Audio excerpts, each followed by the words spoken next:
Hey guys, it's Bryce from Gamers Honey, and today we're going to be reviewing the Corsair M55 RGB Pro. And if I'm going to be honest with you guys, it's actually a pretty positive review. I'm really happy with this mouse. This is actually my daily driving mouse, even though it comes in at $40.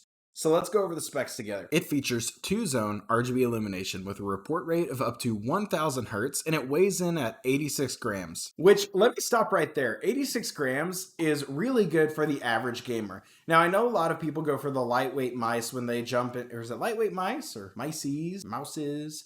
Anyways, but yeah, the 86 grams is actually really nice because it comes in that middle weight bracket where it's not too heavy, where you get like over 100 territory. But also with the lightweight mice, you'll notice like a honeycomb design on them, such as like the Glorious models.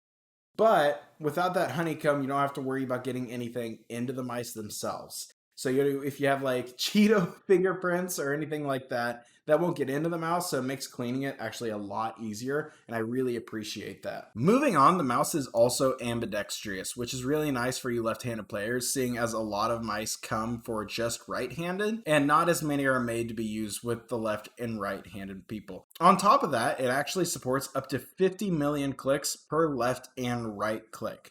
Now, that is really beneficial for most people because there's very few people will be hitting that limit within the year. Now, it does have the basic left and right mouse and the scroll wheel clicks, but there are 2 buttons on each side, which is beneficial for those ambidextrous players, so that way you can have the buttons on your preferred side, no matter which hand you're using.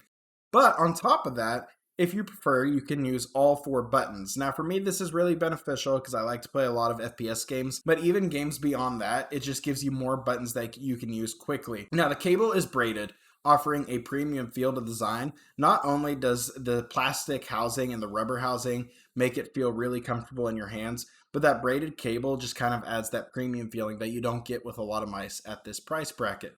The max DPI setting is 12,400, which is well above what the average gamer may use. Now, I know there might be a lot of you pro players out there who will hit this limit, but for the average gamer and even most pro gamers, 12,400 is ridiculous. The DPI preset switch, which we haven't talked about yet, is actually really nice to use. With an LED light, it lets you know which preset you have the mouse currently set to. So you can have one setting be set to red, which will correspond with 400 DPI or whatever you choose. You can pick the color and you can pick the setting, but you can scale that all the way up to the maximum setting, and you can cycle through between 5 different profiles. It's actually really nice to use, and it makes it very easy to switch between them without having to look at your screen even. On top of that, you can actually have the Corsair logo correspond with the IQ profile you're currently using.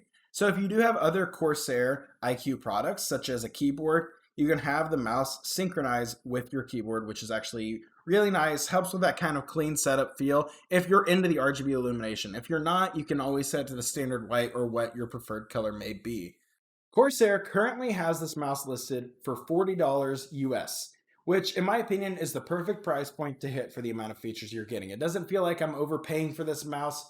On top of that, it actually feels like I'm almost underpaying because it's a really great value for what you're being offered. I'm not saying you have to go out and buy it, but if you're in the market looking for a new mouse, this might be the option for you.